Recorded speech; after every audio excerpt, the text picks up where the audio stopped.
Good morning. Shri Nandishwar विद्यालय द्वारा संचालित ऑनलाइन क्लासेस में आपका स्वागत है।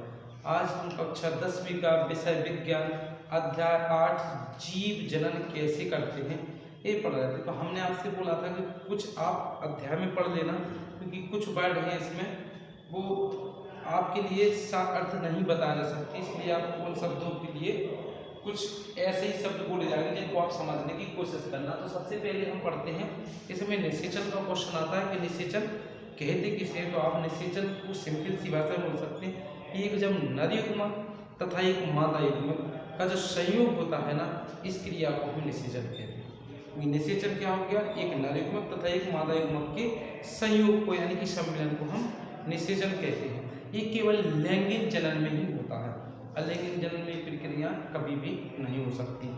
दूसरे पॉइंट जो अपना है, ये क्वेश्चन आता है कि रसोधर्म क्या है, जिसको अपन बोलते हैं ऋतुस्राव किसे कहते हैं।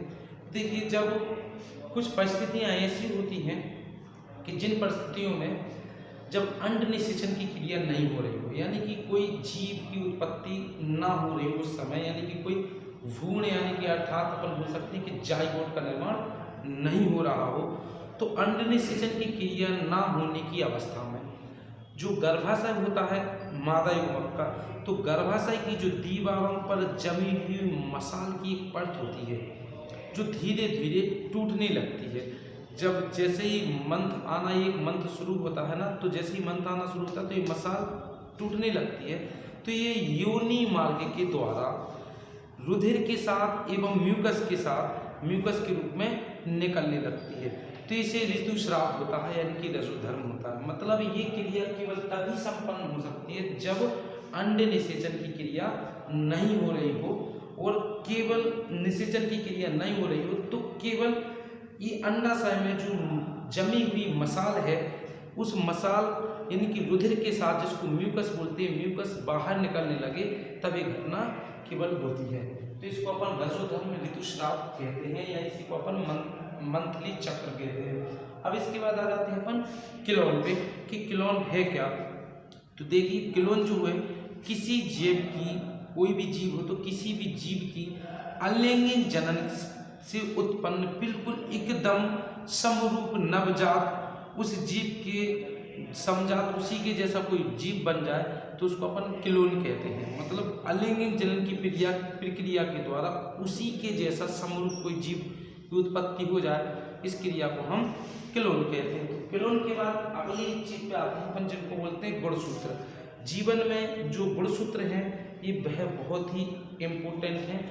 ये जो गुणसूत्र होते हैं वो दो प्रकार के होते हैं, अपन ने पहले ही जान चुके थे कि डीएनए और आरएनए, ये गुणसूत्र हैं। जब गुणसूत्र कहते किसे हैं, इसके लिए अपन एक सिंपल सी जानकारी बोलते हैं कि कोशिका के केंद्रक में जो कोशिकाएं होती हैं, इन कोशिकाओं के केंद्रक में स्थित जो धागे नुमाएं जो संरचनाएं होती हैं, जिनका आनुवांशिकी पदार्थ डीएनए यानी कि डीऑक्सीन्यूक्लिक एसिड कोशिका द्रव में स्वतंत्र रूप में ना होकर के केंद्रक में कुछ विशिष्ट संरचनाओं के रूप में व्यवस्थित होता है, इसको हम गुणसूत्र कहते हैं। तो लैंगिक जनन करने वाली जो कोशिकाओं में प्रत्येक जीव में अलग अलग संख्या में गुणसूत्र की जोड़ियां पाई जाती हैं।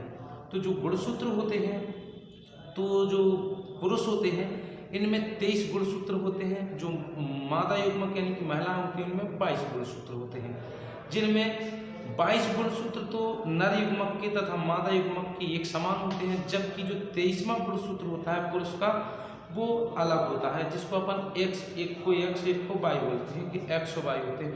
जब नर युग्मक तथा मादा युग्मक के संयोग से यानी कि निषेचन की क्रिया में जब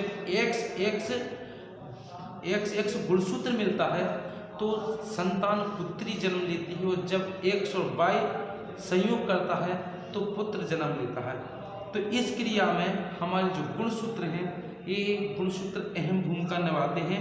तो अपन बोल सकते हैं कि लैंगिक जनन करने वाली कोशिकाओं में प्रत्येक जीव में अलग अलग संख्या में गुणसूत्रों की जोड़ियां होती हैं, जिनमें लिंग गुणसूत्र वाला जोड़ा निषेचन के लिए युग्मक बनाते समय अर्धसूत्री विभाजन के फलस्वरूप दो भागों में विभक्त हो जाता है, जिसके परिणाम स्वरूप युग्मकों के गुणसूत्रों की संख्या आधी रह जाती है।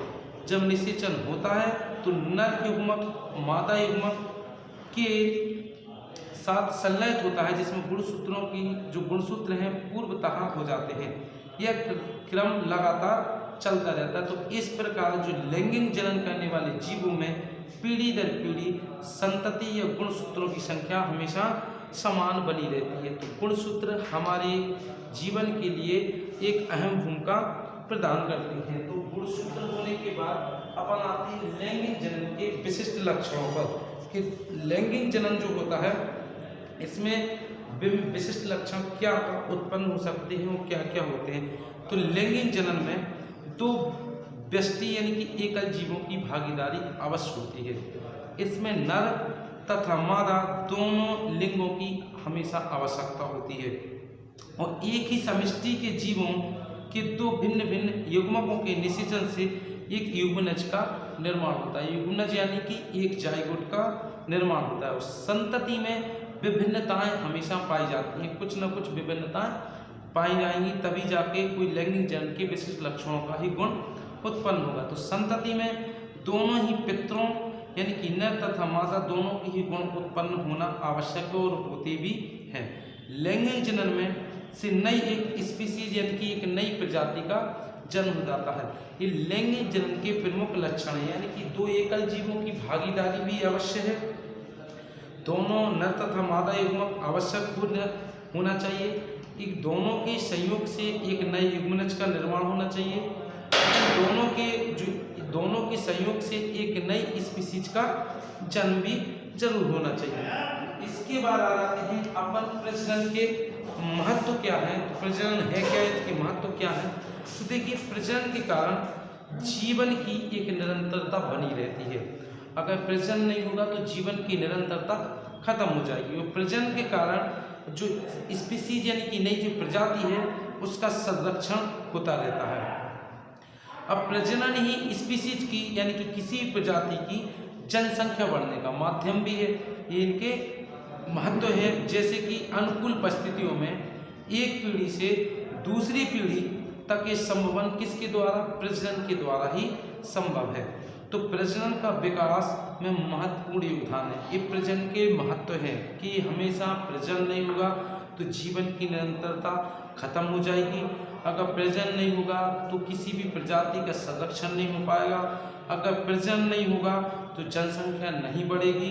अगर प्रजनन नहीं होगा तो एक पीढ़ी से दूसरी पीढ़ी में जो नए गुण हैं वो उत्पन्न नहीं हो पाएंगे। वो प्रजनन का विकास है वो विकास भी रुक जाएगा और सभी चीज़ें स्वतः ही समाप्त हो जाएंगी। तो प्रजनन हमारे लिए अति आवश्यक है। इनके निम्नलिखित लक्षण थे। अब इसके बाद आ जाते हैं अपन यौन संक्रमित रोगों का वर्णन व इनका बचाव।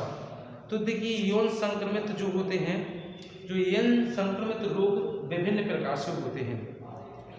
अपन बोल सकते हैं कि ऐसे सभी रोग जो मैथुन तथा मैथुन के द्वारा संचालित होते हैं। अब मैथुन दो तरीके से होता है। मैथुन, आप उन मैथुनों के बारे में आपने बोला था हमने कि किताब से पढ़ लेना। तो ये जो मैथुन होते हैं यौन संचालित रोग होते हैं। इन रोगों का लक्षण जनन क्षेत्र यानी कि गुप्तांगों में खुजली होना, जलन करना, एक तरह से तरल स्राव पदार्थ निकलना और दर्द होना होता है। इसमें प्रमुख रोग जो है वो HIV यानी कि जिसको अपन एड्स बोलते हैं ये है। दूसरा गोलेरिया बोलते हैं। तीसरा जो होता है वो सिफिलिस कहलाता है। और अगला जो है अपन बोलते हैं हफीज बोलते हैं, हर्पीज नामक बीमारी होती है। इन रोगों में जो सर्वाधिक खतरनाक जो रोग है वो अपन उसको बोलते हैं HIV यानी कि एड्स। इसका इलाज छोड़ करके जितनी भी जो मैथुन के द्वारा जो यौन संक्रमित रोग होते हैं सभी का इलाज संभव है, केवल एड्स को छोड़कर। ये पूर्ण रूप से उपचार योग्य नहीं है, ना ही इसकी कोई दवा बनी है। तो इसके बचाव के बहुत सारे उपयोग हैं। अपन इनके बचाव निम्नलिखित तरीके से कर सकते हैं कि मैथुन के समय जो गर्भ निरोधक युक्तियाँ होती हैं उनका सुगम या सुरक्षित तरीके से उपयोग किया जाए। जननांगों की नियमित स्वच्छता का विशेष ध्यान रखा जाए। जो संक्रमित सुई है इन सुई या सिरंजों का प्रयोग हमें नहीं करना चाहिए और अपन अनैतिक संबंधों से हमेशा बचना चाहिए। जो संक्रमित महिलाएं होती हैं ये महिलाओं के लिए या जो महिला या पुरुष होते हैं उनके साथ मतलब या महिला हैं उनके लिए गर्भधारण रोकने के लिए सलाह नहीं देना चाहिए कि सलाह ये देना चाहिए कि वो गर्भधारण ना ही करें। और उपयुक्त समय पुराण पर इनका टीकाकरण होना चाहिए। बिना परीक्षण के हमें कभी भी रक्तदान नहीं करना चाहिए और ड्रग्स एवं नशाखोरी जैसी चीज़ों से हमें बचना चाहिए। ये यौन संक्रमित रोगों के बचाव के उपाय हैं। अब सबसे पहले हम थोड़ी सी बात करते हैं अंडाशय की कि अंडाशय मादा जन्म में निम्नलिखित भागों के कार्य। तो सबसे पहले हम अंडाशय की बात करते हैं। तो अंडाशय इसमें क्या होती है, अंड कोशिका का निर्माण होता है। ये कुछ हार्मोन्स भी स्रावित करता है, स्रावित भी करता है। जबकि अपन जो गर्भाशय की बात करते हैं तो गर्भाशय इसमें निषेचित अंडा यौगिक स्थापित होता है और उसका विकास एवं पोषण तथा शिशु बनने तक की सभी प्रक्रियाएं हमारी गर्भाशय में होती हैं। जबकि अंडवाहिका क्या होती है, यह अंडवाहिका या जिसको बोलते हैं फिलोपियन क्या होता है कि इसमें अंड कोशिका का निषेचन होता है। यह निषेचित अंड कोशिका यानी कि युग्मनज को यानी कि गर्भाशय को प्रेषित करती है। अब अगला है जो प्लेसेंटा होता है। प्लेसेंटा क्या होता है, तो गर्भाशय में जो प्लेसेंटा एक ऐसा पदार्थ है जब युग्मनज का निर्माण होता है तो उसके लिए भोजन और ऑक्सीजन का संवहन करने का काम हमारे इस प्लेसेंटा का ही होता है। तो प्लेसेंटा भ्रूण में उपस्थित जो अपशिष्ट पदार्थ हैं इनको निपटान करना इसी का काम है और माँ के रक्त से भ्रूण का पोषण यानी कि ग्लूकोज या अन्य पदार्थों का संवहन करने का काम प्लेसेंटा का है। तो ये मादा जननांग जो मादा है ना, मादा के जन तंत्रों में ये निम्नलिखित चीजें उपयोगी थी वो आपकी हो चुकी हैं। अगर आपको किसी भी समस्या का समाधान करना हो तो विद्यालय में आकर के संपर्क कर सकते हैं। Thank you.